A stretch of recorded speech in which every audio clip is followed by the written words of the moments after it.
Hello everyone. It's James again.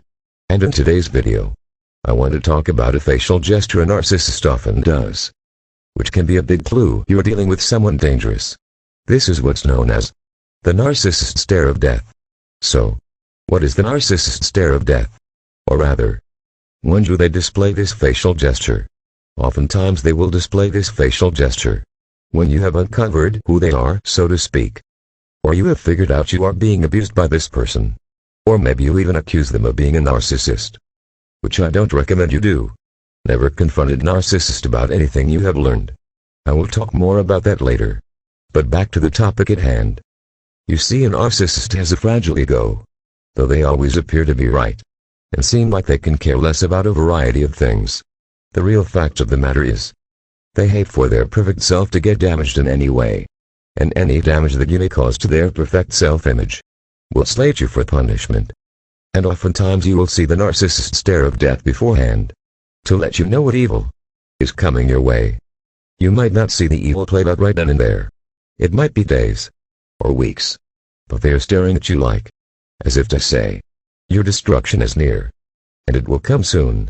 This can also happen by just simply disagreeing with the narcissist, pointing out a simple mistake they made and offering to help them correct this mistake. Any injury to the narcissist's perfect self-image, or narcissistic ego, can slate you for punishment. Thus you will at some point see this narcissist stare of death. So what does this stare look like? Well, it appears as if they are looking straight through you. You see no emotion, no fear, nothing. Just an eerie feeling of pure and utter evil.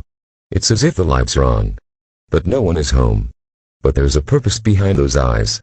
You see a purpose of evil. You can feel it deep in your bones when you receive such a stare from a narcissist.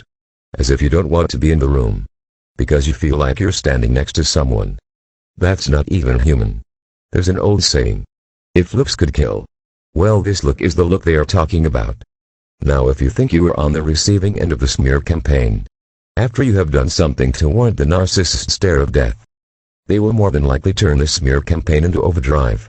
The sad reality is, even though many have been on the receiving end of the narcissist stare of death, many that are codependents will try to work with this narcissist to try to find out what's wrong with them. And I have to say, this is the worst thing in the world you can do. You just have to be able to see the writing on the wall. The fact of the matter is, there more than likely were other red flags before the narcissist stare of death. And if you are now to the point where they are directing this stare or negative energy towards you, you have stayed with this person way too long. It's time to leave. Don't try to figure out what's wrong with this person. Don't try to talk sense into them. Just get yourself together and leave right away. Because not only is your emotional health in danger, but your physical health is in danger too. You have to realize something. You are dealing with someone that doesn't have the conscience. They don't feel pain when you're hurt. They can't empathize with your sorrow. And all this person knows is, you disappointed them some way, or somehow. Or you may have accidentally shined a light on their behavior that made them look bad, and threatened to expose them as being a narcissist. The key thing to keep in mind, this doesn't have to be something you did intentional. This could be something you did by accident. And now you are slated for punishment. And what this punishment is, you will only find out if you stick around. And you truly don't know how far someone like this will go. How far someone like this will take things. And it's not wise to find out. The other times you might see the narcissist stare of death is when you accidentally catch them doing this to someone else. This usually happens when you first meet this person. Usually they will be on their best behavior with you for a short while. However, if you pay close attention on how they treat others, you might see this dead blank stare they directed someone else in the room. Could be a waiter. Could be a co-worker at a business party. The key thing to notice is the coldness of this stare that you will feel with your gut. From your head to your feet, you will feel creeped out. This is where you have to trust your gut. Oftentimes we see such looks, gestures, or facial expressions, but we second-guess ourselves. We think we are being too judgmental. Then before you know it, several months have passed, and we are being abused. And then several years later, we look back and remember the stare of death look. We remember feeling creeped out. We remember feeling like we should leave, but instead we stayed. So do yourself a favor. Even if this look is directed at someone else, and you get an uneasy feeling, trust your gut and leave. No need to give this person an explanation as to why. Make an excuse if you have to. But stop seeing this person. And move on. Because this person is telling you with their gestures. They have something evil working inside of them. And you don't want to be on the receiving end. Those that have had this happen to them know this creepy feeling. It's a feeling of pure and utter evil. That's the only way that can best describe it.